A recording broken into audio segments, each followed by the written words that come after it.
The HOA tried to tear down my fence. Now their president is gone and my backyard is finally mine. I followed every law, permits, surveys, all of it, and still, Clarkson threatened me over a simple fence. When I wouldn't back down, he trespassed at night with a crowbar, and I caught him on camera. One emergency meeting, a police report, and a community vote later. He's out, the board is reformed, and I sip my coffee in peace. I'd always liked the quiet order of my suburban neighborhood. The tidy lawns, the trimmed hedges, the way everyone nodded politely but kept to themselves. It gave me a sense of structure and peace I didn't realize I craved until I bought the place. But if there was one thing that never sat right with me, it was how open my backyard felt. No fence, no hedgerow, just a wide, empty stretch that bled into a patch of land beyond my property. It made me feel like I was always on display, like anyone could just wander up and look in. I let it slide for a while, years even, but the thought kept eating at me. Eventually, I decided enough was enough. I wanted a fence. Nothing extravagant, just something simple and clean to mark the boundary and give me a bit of privacy. So I did what any responsible homeowner would do. I went down to the local zoning office, stood in line behind a guy arguing about his driveway extension, and got the permits I needed. I even double-checked everything with a land surveyor, just to be sure I wasn't about to plant posts on someone else's turf. The process was straightforward, and by the end of the week, I had every piece of paper I needed. Confident I was doing everything by the book, I hired a local crew, a group of guys with strong backs and rough hands who'd done fences all over town. Within days, they were at it, digging post holes, measuring, lining things up. I stood on my back porch that morning with a mug of coffee in hand, watching those first wooden posts go into the ground, and I felt a small flicker of satisfaction. I had no idea the storm that was coming. It was maybe the third post in when I saw him, Clarkson. Tall guy in his 50s, salt and pepper hair, always dressed like he was heading into a courtroom or a board meeting, even if he was just walking his dog. He was the president of our homeowner association, and everyone in the neighborhood knew he took that title a little too seriously. The kind of man who measured the height of your mailbox or how long your trash bin sat at the curb. That morning, he came striding down the sidewalk like a man on a mission, arms crossed, eyes locked on the construction happening in my backyard. I set my coffee down and walked over, trying to keep things civil. "Morning, Mr. Clarkson," I said, offering a polite nod. "Nice day, huh?" He didn't smile, just stared at the posts like they'd insulted his ancestors. "Bradley," he said flatly, "what's going on here?" I gestured to the fence line. "Putting in a fence.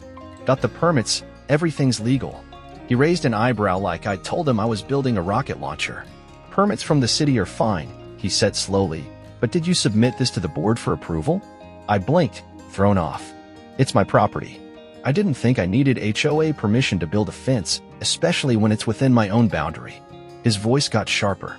"That's not the point. We have guidelines for a reason. Everything needs to be reviewed and approved to keep the neighborhood looking consistent. That includes fences." I took a breath, trying not to let the irritation creep into my voice. "I get that, but this isn't some neon wall of steel. It's a basic wooden fence. Nothing flashy, nothing out of place. And I've seen plenty of fences around here." He snapped back. "Those were approved. Yours wasn't. Keep going without approval and you'll be in violation. I recommend you stop construction until the board reviews it." I bit my tongue and nodded. "I'll check the HOA documents. But as far as I can tell, I'm not breaking any rules." He narrowed his eyes and said, "Do that. But if this keeps going, there will be consequences." And just like that, he turned and walked off, like a judge handing down a warning. That night, I pulled out the HOA handbook and read every damn line. It mentioned fences, yeah, but vague stuff, nothing specific. Just notes about keeping the overall aesthetic intact. No rule that said I had to submit anything for approval. No mention that a simple wooden fence like mine was even restricted. I closed the booklet and set it down, feeling more sure than ever. I'd followed the law. I wasn't going to back down just because one man liked to play sheriff. 2 days later, I came home from work, tired and ready to just sit down for dinner, when I saw something taped to my front door. A bright orange notice fluttering in the breeze like a warning flag. I pulled it off and read the bold heading, "Homeowner Association Violation Notice." My stomach dropped. The letter claimed my fence was an unauthorized modification and gave me 72 hours to stop construction and tear down what had already been built. If I didn't comply, I'd be fined $100 a day and possibly face legal action.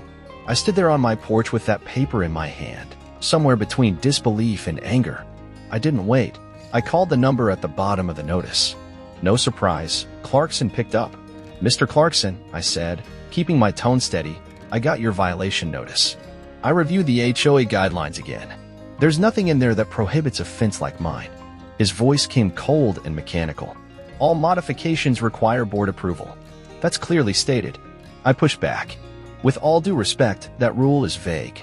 I've got permits from the city, I hired a surveyor, and the fence is completely on my property. You can't enforce something that isn't explicitly written." He let out a sigh, the kind people use when they think they're talking to someone who doesn't get it. "Bradley, the HOA exists to maintain order. If everyone just started doing whatever they wanted, we'd have chaos. These rules are here to protect property values and neighborhood standards." My patience was already fraying, and the law exists to protect individual rights. "I'm not taking the fence down. If you want to take this further, I suggest you talk to an attorney." The call ended shortly after that. No yelling, no slamming of phones, just two people digging in their heels. But I knew right then, this wasn't going to blow over. Clarkson wasn't just enforcing rules, he was trying to assert control. And I wasn't about to let him bulldoze me into submission. The next morning, I decided it was time to stop playing defense and get someone in my corner who actually knew the legal ropes. I called a local attorney named April Sharp, a no-nonsense woman with a sharp wit and a sharper understanding of property law. After I explained everything: permits, the survey, the HOA drama, she agreed to take the case. We sat down that afternoon in her office, and I handed over the violation notice, the permit paperwork, and a copy of the HOA handbook. April flipped through the documents, highlighting lines and scribbling notes in the margins, her expression unreadable until she finally looked up and said, "He's bluffing. There's nothing in these guidelines that legally backs up their demand. Your fence doesn't violate anything enforceable." That was all I needed to hear. Meanwhile, Clarkson wasn't letting up. That same day, I got another letter, this time from an attorney representing the HOA, complete with legal letterhead and highlighted excerpts from the HOA handbook that supposedly supported their claim. But April read through it and scoffed.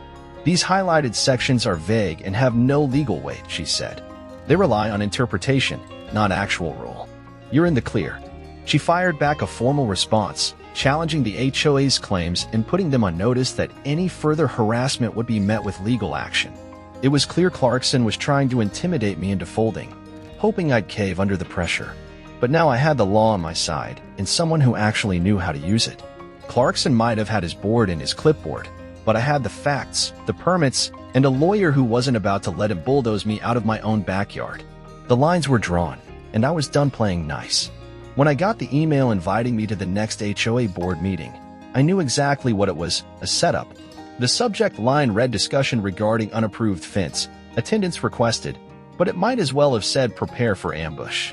I forwarded it to April, and she advised me to go, but keep calm, keep factual, and don't let Clarkson rattle me. The night of the meeting, I walked into the neighborhood clubhouse, a modest little building that normally hosted potlucks and bake sales. That night, though, it felt more like a courtroom. About a dozen homeowners were already seated in folding chairs, murmuring among themselves. At the front, Clarkson sat with his arms folded like a king on his throne, flanked by a few board members who looked more bored than angry. I took a seat halfway back, and a few neighbors gave me quiet nods or sympathetic smiles. Small gestures, but they meant something. The meeting kicked off with budget updates and landscaping talk, the usual HOA stuff, until Clarkson cleared his throat and said, "Now, we'll discuss the matter of Mr. Chambers' unapproved fence." Every eye in the room turned to me. He launched into a speech about neighborhood standards and guidelines, painting my fence like it was some eyesore that threatened to unravel the entire community. Then he said it infringed on a historic pathway, which I knew was a complete stretch. That narrow strip of grass had never been anything more than a forgotten edge of my lot. When he finally opened the floor, I stood up and laid it out plain and simple. With all due respect, I've reviewed the HOA guidelines, and there's no clear rule requiring pre-approval for fences built on private property. My fence is well within my surveyed boundary and was constructed with all necessary city permits. Nothing has been encroached on. This so-called pathway, it's my land. I had it confirmed by a licensed surveyor. Clarkson jumped in, his voice sharp. "But you still failed to consult the board. That's the issue." I stayed composed. There's no written rule requiring that. HOA guidelines don't override city law. Permits trump interpretation. One of the board members, Miss Whitaker, chimed in softly. I've looked over the handbook too. I don't see any clear restriction against the fence. Clarkson stiffened, but pushed on. The guidelines are broad for a reason, to give the board flexibility. If we don't uphold standards, we risk setting a bad precedent. Another homeowner, Mr. Alvarez, raised his hand. I've seen the fence. It looks fine. Honestly, I don't see what the big deal is. That pushed Clarkson over the edge. It's not about appearance, he barked. It's about following the process. If one person ignores the rules, others will follow, and we'll have chaos. That was the last straw. This isn't about process, I said, my voice rising just enough to cut through the room. It's about control. You decided my fence was a problem not because it broke any rule, but because I didn't ask your permission. Well, I followed the law, and I'm not going to be bullied into obeying rules that don't exist. Clarkson slammed his clipboard down on the table, demanding order, but the room was already buzzing with whispers and murmurs. He closed the matter by saying the board would deliberate and inform me of its decision. And in the meantime, I was expected to halt all modifications. I sat down, heart pounding, but strangely calm. Because for the first time, I wasn't alone. And Clarkson, for all his theatrics, was starting to lose the room. It was just after 11 when I heard it. The sharp, scraping sound of metal against wood echoing from the backyard. At first, I thought it was the wind rattling something loose, but as I muted the TV and listened closer, I realized the noise was deliberate and rhythmic. My stomach dropped. I got up, grabbed my phone, and crept toward the sliding glass door, gently pulling the curtain aside. What I saw made my blood boil. There in the dark, lit only by the soft glow of a nearby street lamp, was Clarkson, standing by my newly finished fence with a crowbar in his hands, hunched over, prying at one of the boards like a burglar caught in the act. His face was twisted in concentration, movements jerky and desperate, like a man unhinged. I yanked the door open and stepped outside, my voice cutting through the still air. Clarkson, what the hell are you doing?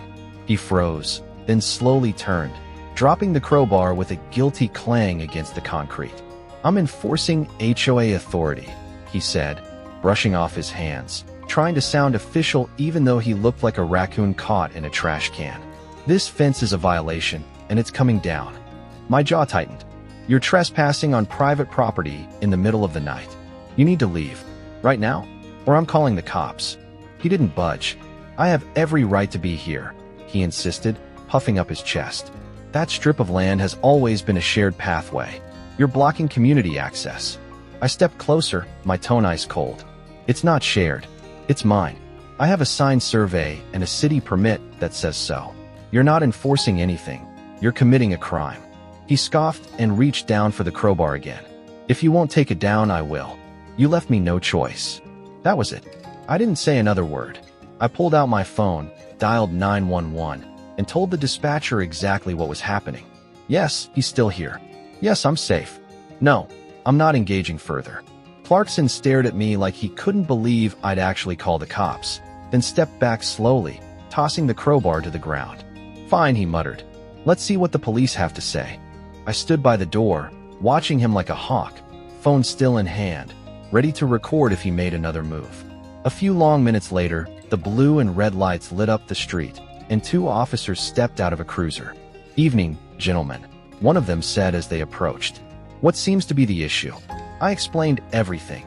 How Clarkson had entered my property without permission, how he'd tried to dismantle a legally approved fence with a crowbar, how I had permits and a survey backing me up. Clarkson jumped in, spouting the same story about community access and HOA regulations. One officer raised a hand and said, "One at a time, please." He turned to me. "Do you have proof that the fence is within your property line?" "Absolutely," I said, and led them inside to grab the paperwork. When I came back out and handed over the survey and the permit documents, they reviewed them under their flashlights, flipping through carefully. After a moment, one officer turned to Clarkson and said, "Sir, the fence is entirely on Mr. Chambers' property, and it was built with proper authorization. HOA rules don't override city law. You have no authority to remove or damage it." Clarkson's face turned red, jaw clenched. "But it violates HOA aesthetics." "That may be," the officer cut in, but you set foot on private property with the intent to destroy something. That's trespassing and attempted vandalism. If you come back without permission, we'll take further action." Clarkson's mouth opened, then closed. Without another word, he turned and stormed off into the night, leaving the crowbar behind. The officer stayed a few more minutes, made sure everything was calm, and filed an incident report before heading out. I stood there in the cool night air, heart still racing, adrenaline buzzing in my fingertips. I'd won that round, but something told me this war wasn't over yet. Clarkson had crossed a line, and I had the proof. But a man like him? He wasn't going to disappear without a fight. The next evening, just as I was settling in and trying to shake off the tension from the night before, an email from the HOA landed in my inbox. The subject line read urgent, Homeowner Association emergency meeting, attendance required.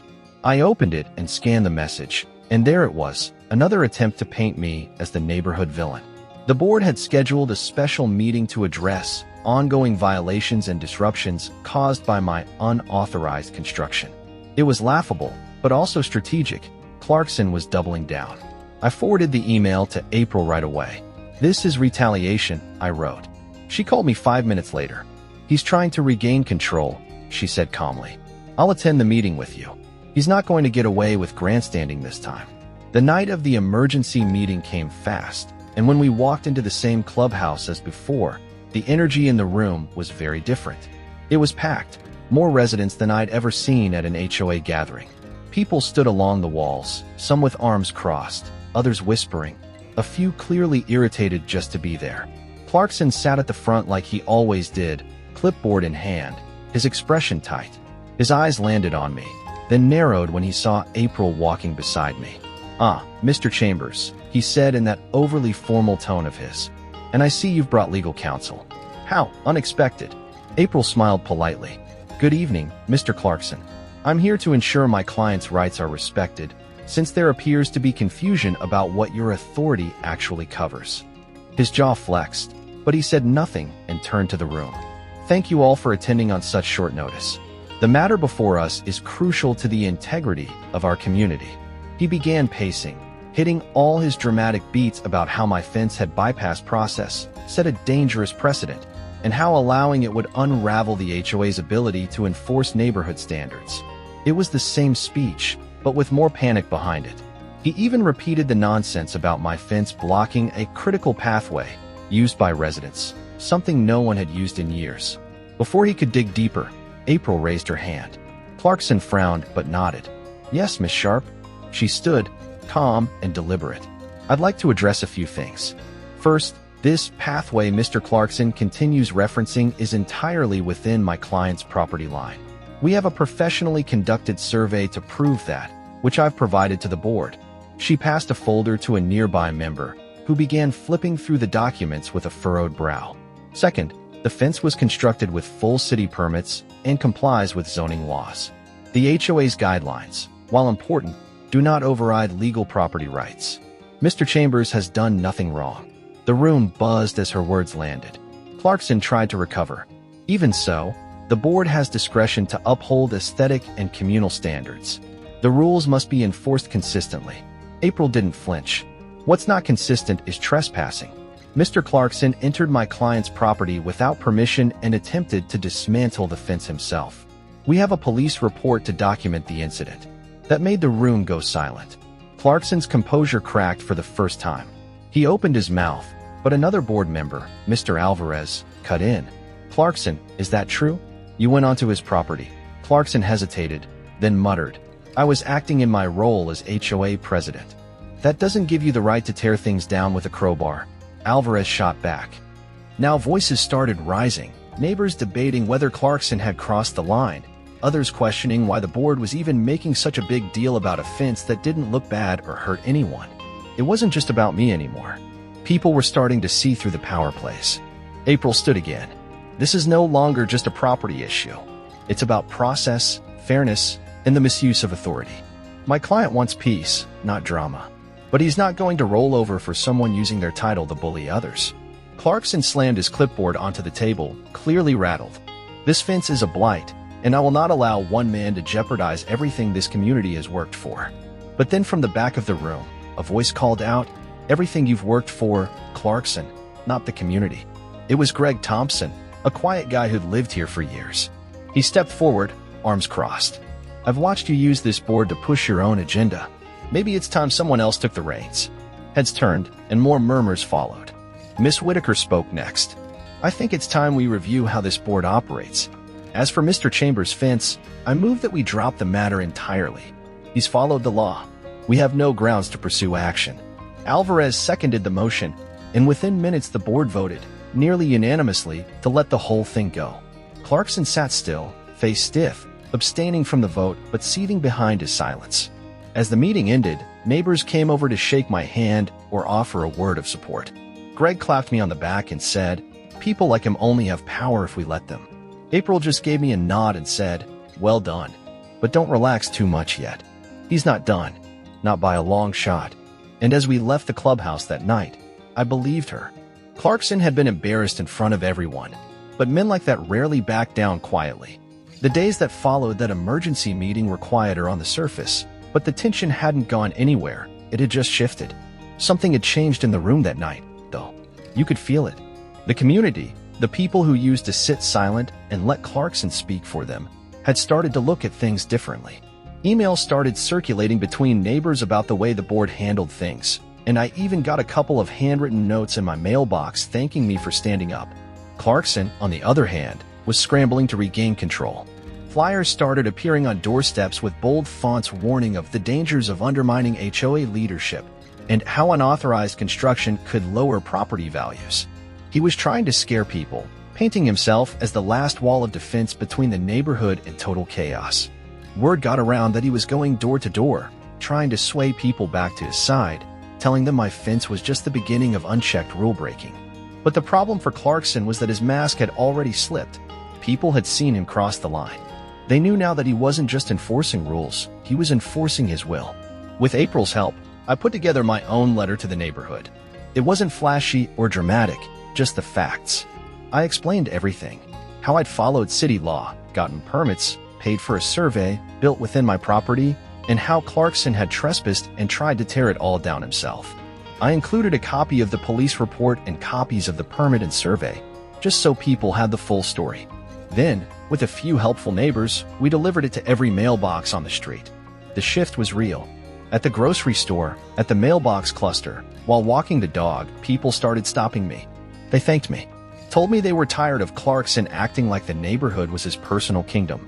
Even a few folks who'd supported him before admitted they didn't like how he handled things.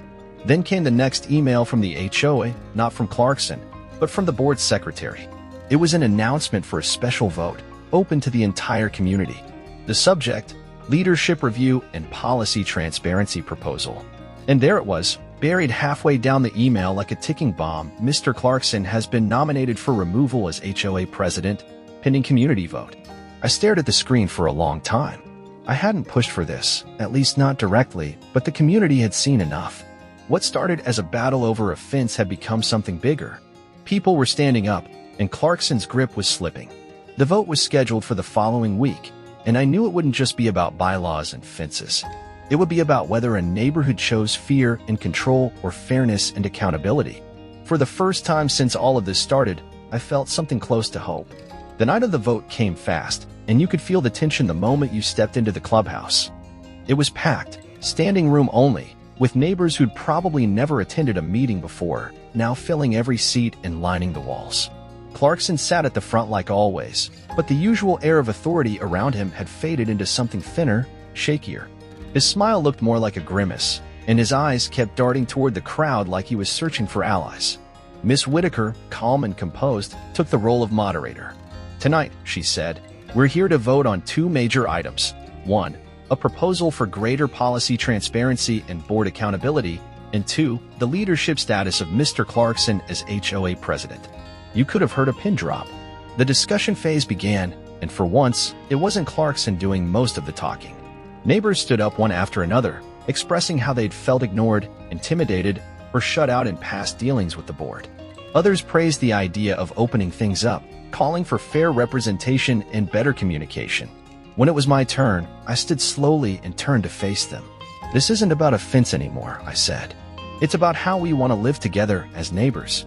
Do we want leadership that listens and respects our rights, or leadership that uses fear to stay in control? The room broke into applause before I even finished. When Clarkson finally spoke, he tried to shift the blame back onto me, repeating how I'd refused to follow the process and how my actions were a threat to the neighborhood's order. But it didn't land. His voice sounded tired. The community had already made up its mind. The vote was conducted by secret ballot, and one by one, residents lined up to drop their slips into the box.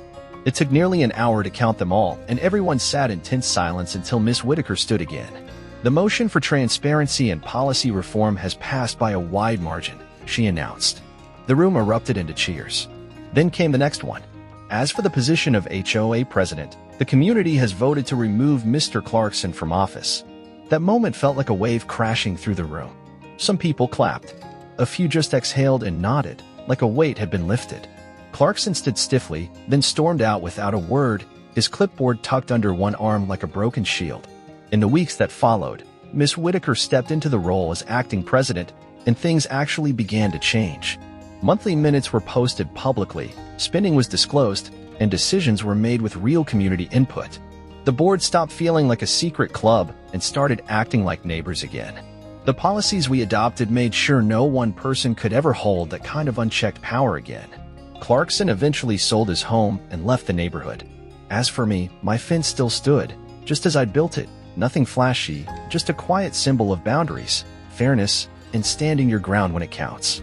Life in the neighborhood settled into something softer after Clarkson left.